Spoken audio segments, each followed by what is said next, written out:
దేవుని నామానికి మహిమ కలుగును గాక. చేరువచ్చినటువంటి పెద్దలకు, నాతోటి సహోదరులకు, సహోదరి మనులందరికీ ప్రభువైన యేసుక్రీస్తు నామములో శుభాలు, వందనాలండి. నిజంగా నాకు చాలా ఆనందంగా, సంతోషంగా ఇంతమంది మధ్యలో మరి దేవుని వాక్యాన్ని పంచుకోవడానికి దేవుడిచ్చినటువంటి మంచి సమయమును బట్టి, దేవుడిచ్చినటువంటి అవకాశమును బట్టి మొదట దేవుడికి చేరి వచ్చినటువంటి మీ అందరికీ ప్రభువైన యేసుక్రీస్తు నామములో మరి ఒకసారి వందనాలండి. నిజంగా చెప్పాలంటే నేను దేవుడిలోనికి వచ్చి ఇంచుమించు దరిదాపుగా 20 సంవత్సరాలు అవుతుందండి. వాక్యం కోసం, సత్యం కోసం, అంటే వాక్యములో ఉన్నటువంటి భావాన్ని, సందర్భాన్ని, దీన్ని తెలుసుకోవటం కోసం, దీన్ని నేర్చుకోవటం కోసం, నేను తెలుసుకున్నది అనేకులకు తెలియచేయాలనే ఆశ, ఆతృత కోసం నేను ఎంతో వ్యయ ప్రయాసాలు పడి మరి దేవుని మహాకృపను బట్టి నిజంగా సత్యాన్ని తెలుసుకున్నందుకు చాలా ఆనందంతో సంతోషిస్తున్నానండి.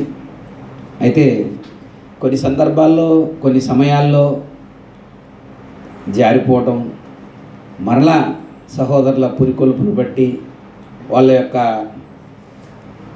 నన్ను ప్రోత్సహించడాన్ని బట్టి మరలా తిరిగి దేవునిలో ముందు కొనసాగటం జరుగుతుంది. అలా ఎప్పుడైతే మనకు సహోదరులతో సహవాసం, సహోదరులతో ఉన్నటువంటి సఖ్యత, ఐక్యత అనేది మనకు ఎప్పుడైతే కలుగుతుందో, అలా ఎప్పుడైతే కొనసాగుతామో మనలో ఉన్నటువంటి లోపాలు కావచ్చు, లోటుపాట్లు కావచ్చు, ఎదుటివారు మనకు ఎత్తి చూపి మనల్ని సరిచేయటం జరుగుతుంది. నాకెందుకులే అని మనం దూరంగా ఉంటే నాకెందుకులే అన్నట్టుగానే ఉంటాం. ఎందుకంటే ఏ వ్యక్తి ఒక్కసారిగా పరిపూర్ణుడు కాడు. తనంతకు తాను దూరముగా ఉన్నంత మాత్రమున కూడా పరిపూర్ణుడు కాలేడు. ఎవరైనా చెప్పుకోవచ్చు, నాకు నేను అంత పర్ఫెక్ట్గా ఉన్నా, నాకు అంత గొప్పగా ఉన్నా అని తనకు తాను చెప్పుకోవచ్చునేమో. కానీ ఆ వ్యక్తి 10 మందిలోకి వచ్చినప్పుడే తాను పరిపూర్ణుడా, తాను వ్యక్తి ఎట్లా ఉన్నాడు, తన సాక్ష్య జీవితం ఎట్లుంది, తన స్థితిగతులు ఎట్టున్నాయనేది మొదట సంఘములోను, తర్వాత సమాజంలోనూ తెలియజేయబడాలి.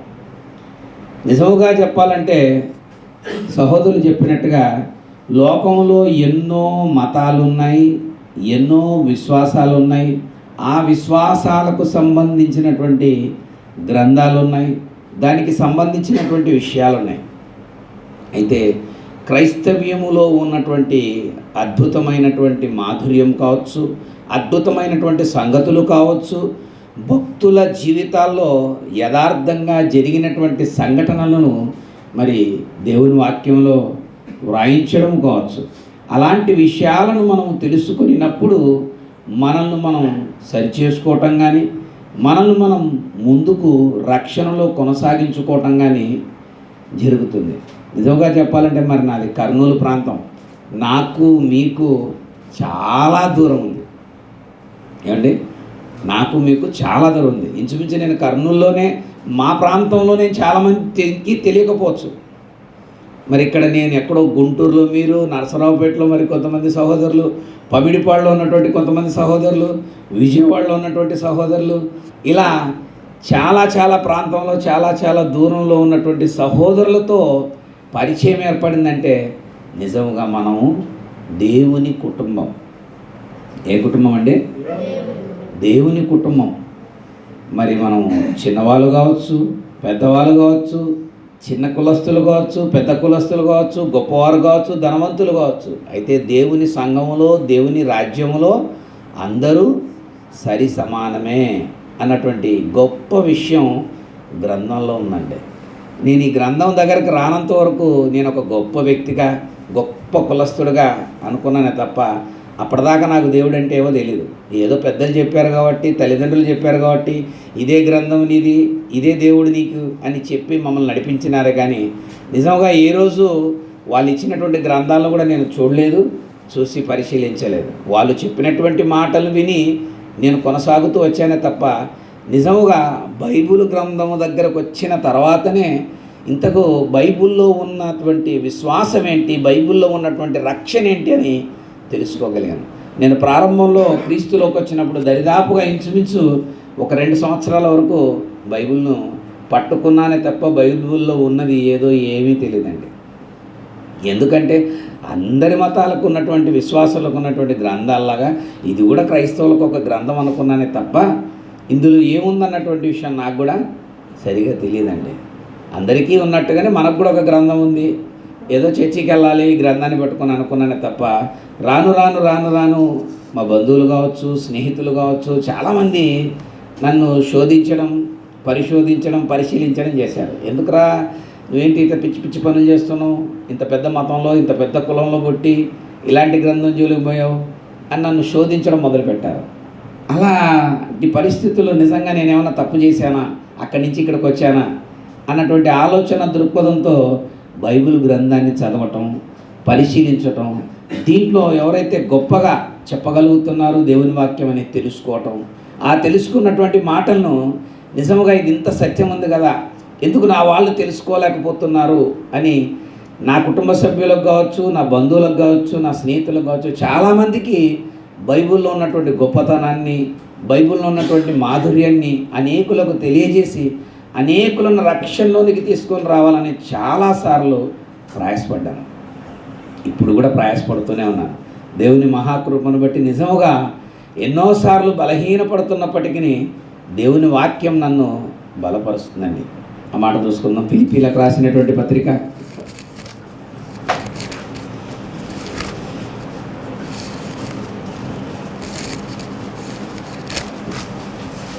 4వ అధ్యాయం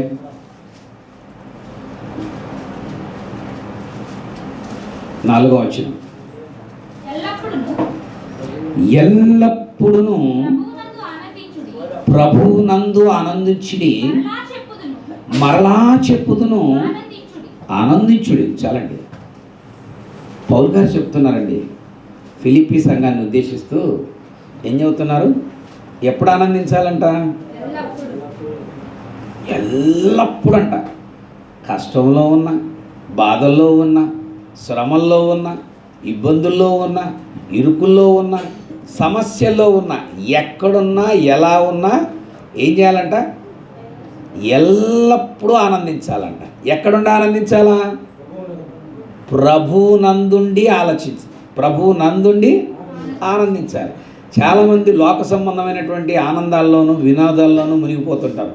అక్కడ ఎంతసేపు ఉన్నా తాత్కాలికంగా ఒక అరగంటో ఒక గంటో అక్కడ ఉన్నంతసేపు మాత్రమే ఉంటుంది. మళ్ళీ బయటకు వచ్చినాక మామూలుగానే ఉంటుంది. అందుకే పౌలు గారు ఏమంటున్నారు?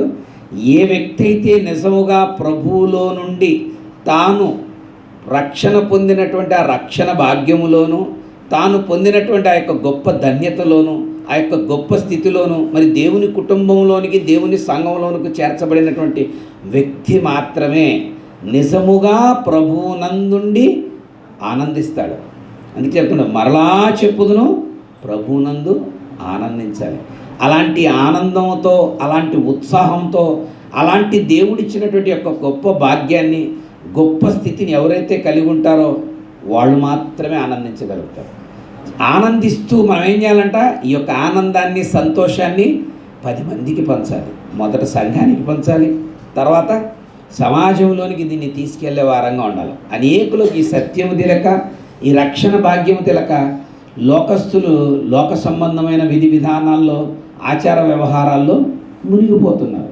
మరి దేవుని ప్రేమను, దేవుని మహాకృపను తెలిసినటువంటి మనం ఏం చేయాలండి? దేవుని యొక్కటువంటి స్థితిని, దేవునిలో మనం నేర్చుకున్నటువంటి గొప్పతనాన్ని మన సాక్ష్యం ద్వారా, మన జీవితాల ద్వారా అనేకులకు చూపిస్తూ అనేకులను మనం కూడా దీనిలోనికి తీసుకొని రావాలన్నదే దేవుని యొక్క ముఖ్య ఉద్దేశం. కనుక ప్రేమైనటువంటి సహోదరి మల్లారా, మరి మనం ఎక్కడ వేసిన గొంగలి అక్కడే అన్నట్టుగా కాక, మరి ఎంతో కాలం అవుతుంది ప్రభులోకి వచ్చి, చాలామంది సంవత్సరాలుగా ఉంటున్నామే తప్ప ఎక్కడేసిన స్థితి అక్కడగానే ఉంటున్నాం. అలాంటి స్థితిలో మనం ఉండకుండా సంపూర్ణమైనటువంటి వారంగా, సంపూర్ణమొకటకు సాగిపోయే వారంగా ఉంటూ, దేవుడిచ్చినటువంటి రక్షణలో మనం కొనసాగుతూ, అనేకులకు ఈ ఆనందాన్ని సంతోషాన్ని పంచేవారుగా ఉండాలని ప్రేమపూర్వకంగా మీ అందరికీ తెలియజేస్తూ మరి ఈ అవకాశం ఇచ్చినటువంటి పెద్దలకు ఓపికతో మీకు ఉన్నటువంటి మీ అందరికీ మరి ఒకసారి వందనాలు చెల్లిస్తున్నానండి.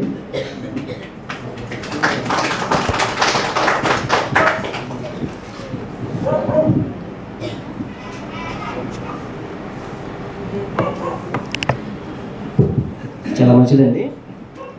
గమనించండి, మన మాటల్లో మీ యొక్క దేవుడు ఈ సంవత్సరం మీకు చేసినటువంటి మేలు ఒక చిన్న కామెంట్ చేయండి. మనం అనుకుంటాం కామెంట్ అనగానే కామెంట్ చేయటం అంటే అదేందో తిట్టడమో రోత పని అనుకుంటాం. కామెంట్ అంటే ఏంటంటే మీకున్న అభిప్రాయాన్ని పంచుకోవటం, దేవుడు మీకు చేసిన ఒక మేలుని పంచుకోవటం, ఒపీనియన్. అర్థమవుతుందా? కిషోర్ గారు ఇప్పటి వరకు కూడా ఇక్కడ జరుగుతున్నటువంటి తరగతుల విషయంలో చాలా సహకరించారు, సహాయం చేశారు, నడిపించారు కూడా చాలా విషయాల్లో. ఇంకొక రకంగా చెప్పాలంటే